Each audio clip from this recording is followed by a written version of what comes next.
Welcome back to Mafia 3. In the previous episode, Lincoln managed to convince Thomas Burke to join his crusade against Marcano. Thomas Burke's son Danny was killed in the bar alongside everyone else despite Lincoln surviving. And he told Lincoln to go and see his daughter Nikki. So today we're starting off by going to see Nikki Burke to hopefully get some information on these businesses we need to deal with. Lincoln, over here. Surprised to see you, Nikki.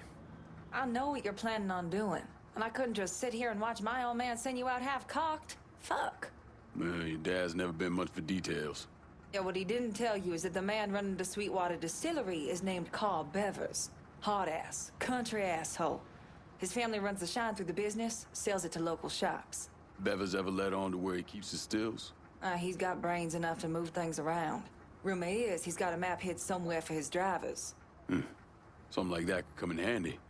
Maybe I'll convince one of his men to tell me where it is. Hey, we've got another man, goes by the name of Bear, keeping an eye on the meatpacking plant. You should go see him. I'll do that. Thanks for the help. Anytime, Lincoln. You want to know what Bevers is up to, you're gonna have to get at some of his people. So Nikki has told Lincoln about two different businesses that are currently on the go in the area, but today Lincoln's going to focus on Moonshine. So for this he needs to destroy as much Moonshine as possible, but first he needs to go after some informants. He begins by looking at the shop front, which is actually a front for a Moonshine distillery business. So he needs to make his way through the shop front before confronting the informant and getting the information that he desperately needs.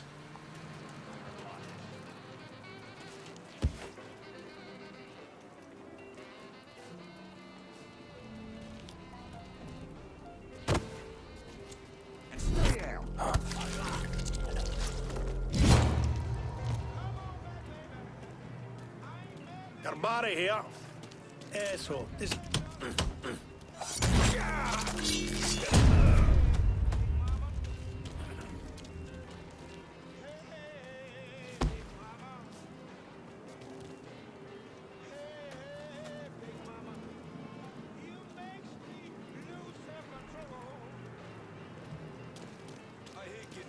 What?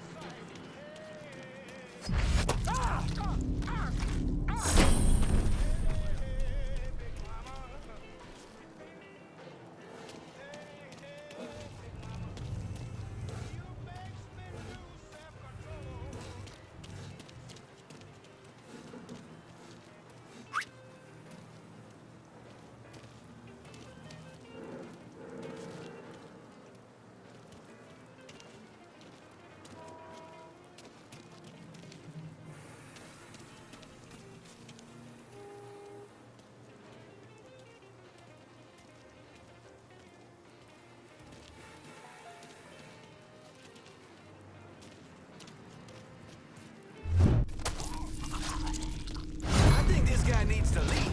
You serious? Be back here. Don't look back. Just get to the phone.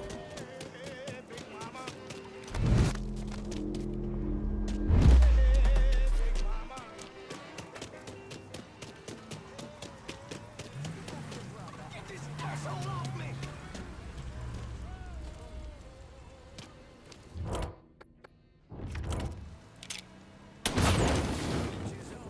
Unfortunately for Lincoln, the informant got away, but he did manage to destroy some of the merchandise, which will go a long way towards destroying this business.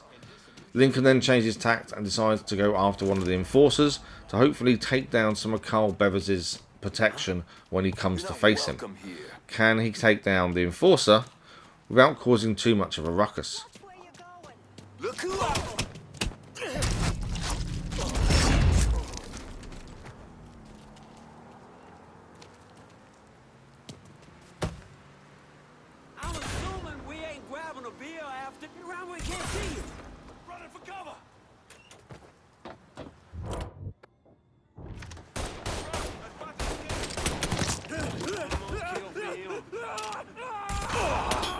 Gonna put you down like... Hey, I'm pinned.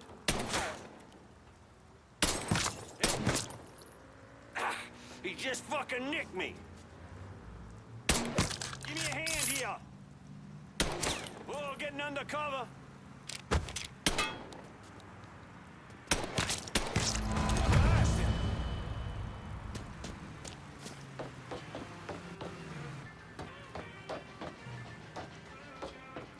You gotta get you up.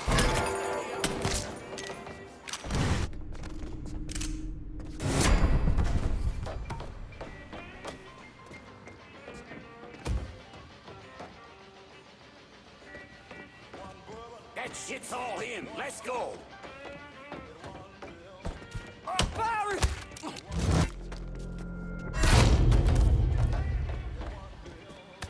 There! Get that sack of shit down.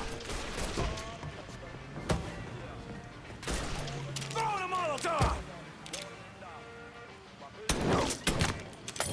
Sounds like all hell's breaking loose. Suspect is extremely dangerous. Additional units en route. The police have heard the commotion and are on their way, but there is a truck there which has a lot of merchandise inside, and before Lincoln leaves he thinks, let's destroy this. Cost Carl Bevis even more money. And that's exactly what he does with the help of a trusty grenade. Now Lincoln needs to get out of here, get out onto the street and act like someone normal walking down the street and avoid being seen by the police. Lincoln then moves on to take down another informant. Hopefully this one won't get away, but on the way there he spots a truck carrying a lot more merchandise. Lincoln decides to take this one down too.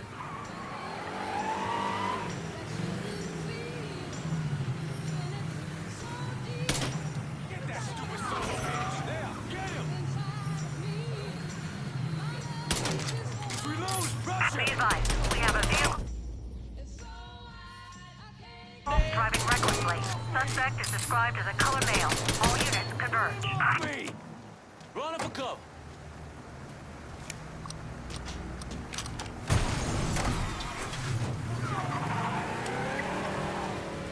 A trusty grenade does the job and Lincoln can get away before the police can even catch up.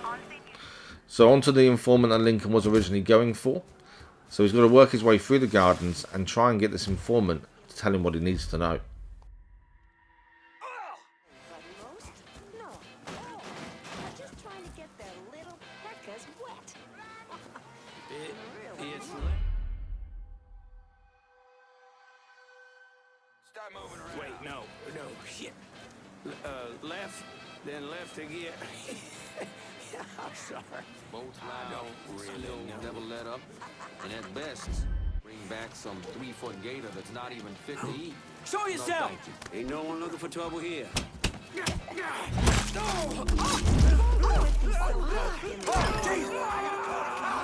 They're supposed to be plugged in, but most, no. You be cool, and we'll be fine.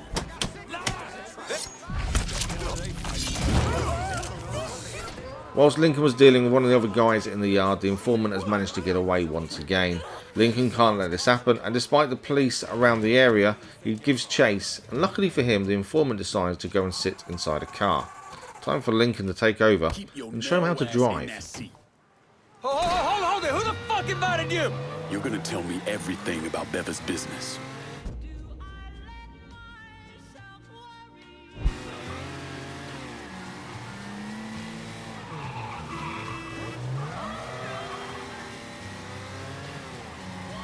I got insurance, so fuck you!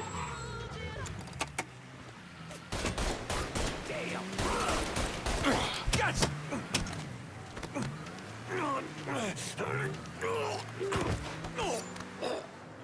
You're gonna tell me everything about Beva's business. All the cash we bring in from selling hooch?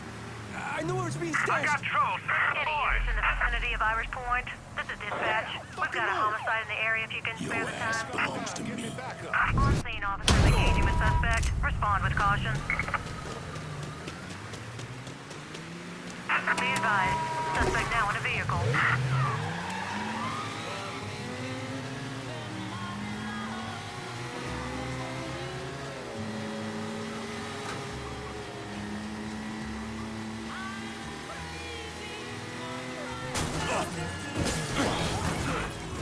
All units, negative visual on suspect. Begin search in immediate vicinity. All units be advised. Suspect located. On scene units engaging.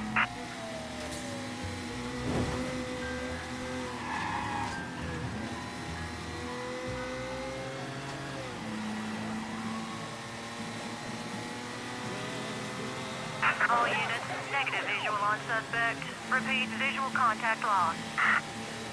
On scene, officers engaging with suspect. Respond with caution. All units, negative visual on suspect. Begin search in immediate vicinity. All units be advised. Suspect located. On-scene units engaging. After finally avoiding the police, Lincoln is in the clear. The informant gave him some information that was quite handy, and that was the money is all kept in one place, and that is the cop bar. Now, most people wouldn't think of going in there and taking the money, hence why it's stored there. Lincoln, on the other hand, doesn't seem to have an issue with that. So instead, he sets himself up ready to take down the money from right under the police's nose and Carl Bevers's nose as well.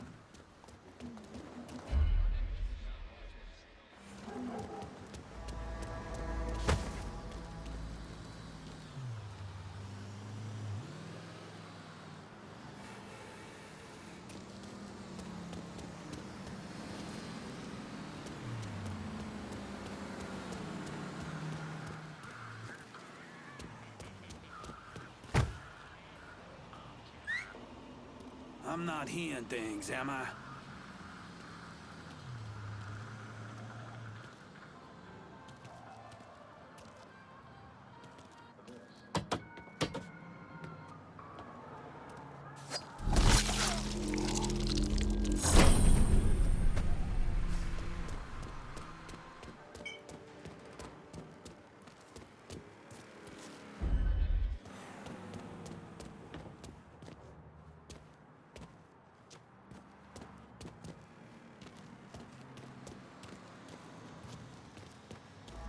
You didn't hear? Stupid fuck got hit to Barbieri. Last seen heading into Robideau's. Truth. You'd think.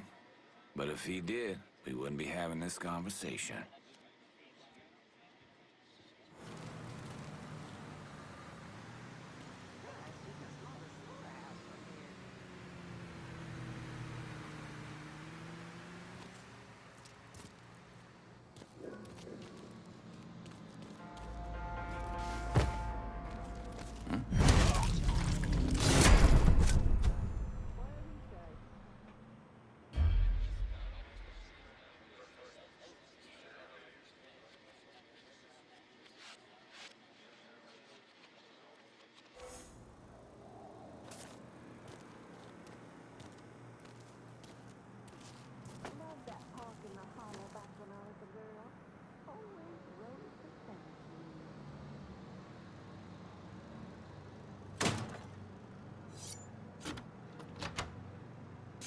Why would I pay to go to the game when I can watch it on TV for free? Apparently the cop barely had any clothes on when it all went down. Put that back, you there!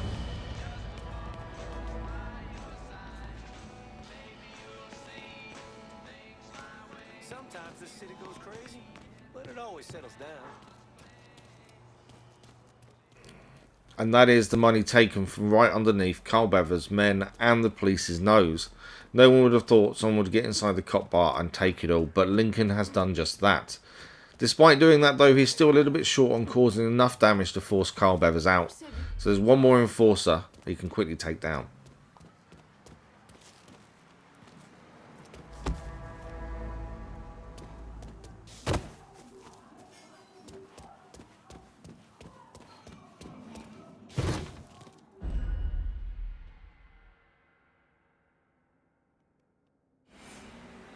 How's it going? Huh? Grenade!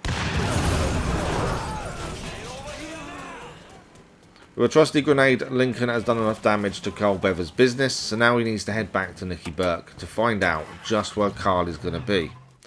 And this is where he heads to now. Bevers can't be happy about what you've been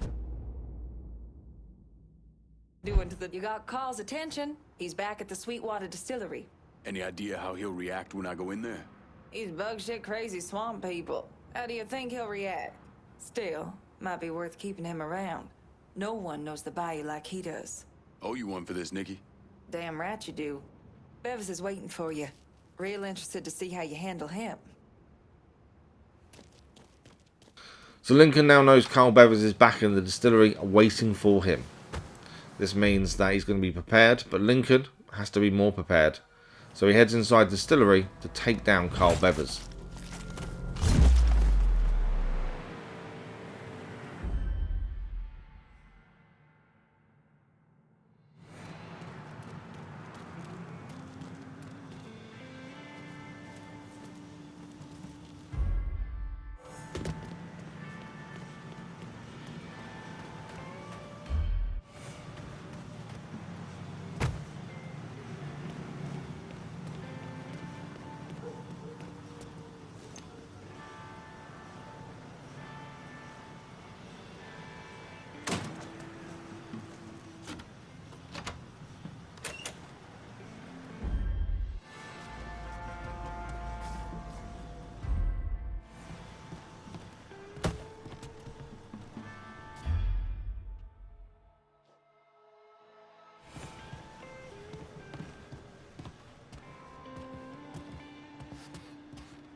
How you doing?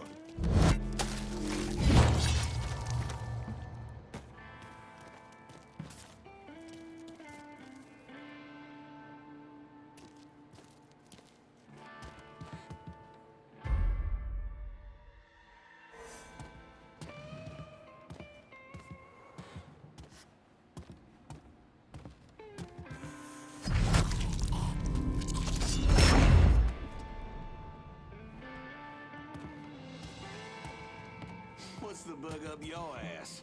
Most of that shine we lost belonged to us. You try and pull something on Barbieri, that dead-eyed fucker will find out. Meaning he'll come after not just you and me, but Ma, Penny, kids, everybody. Now, we gotta get ahead of this. Well, could always put it on Burke. No, dipshit. This is all going on you.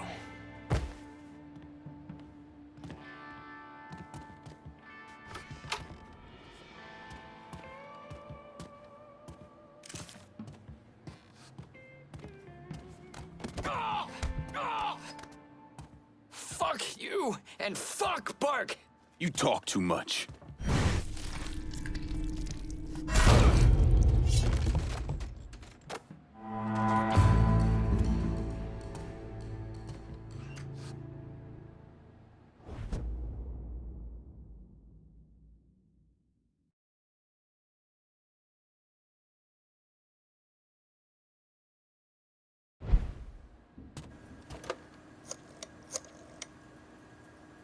Emptied out the distillery.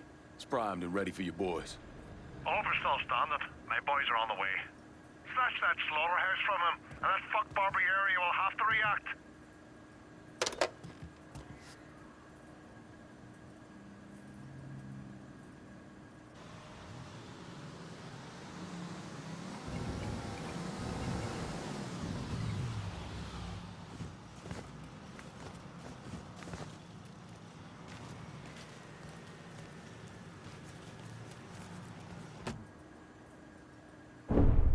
Thomas Burke came to the States as a boy when his father fled Ireland, likely because of his involvement in the Irish Civil War. After his father died of a heart attack, Burke started running booze to support himself. I mean, he turned bootlegging into an entire industry, and Sal Marcano took notice.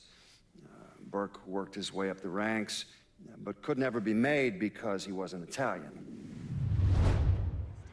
And that is the mission of Moonshine complete. Lincoln did really well there, taking out the money from underneath the police's nose in their bar. That was extraordinary. But we've earned a few new things here, one of them being bribe the police. So this costs us a marker, as everything else does, but we now have a police dispatcher in our pocket. This means we can stop the police coming after us just by using a handy marker. that's going to come in useful as we carry on making more noise around the city. But that is it for today. Thank you very much for watching. I hope you enjoyed this episode of Mafia 3. If you did, don't forget to subscribe. A like on the episode does really help as well. And we'll see you next time for more Mafia 3.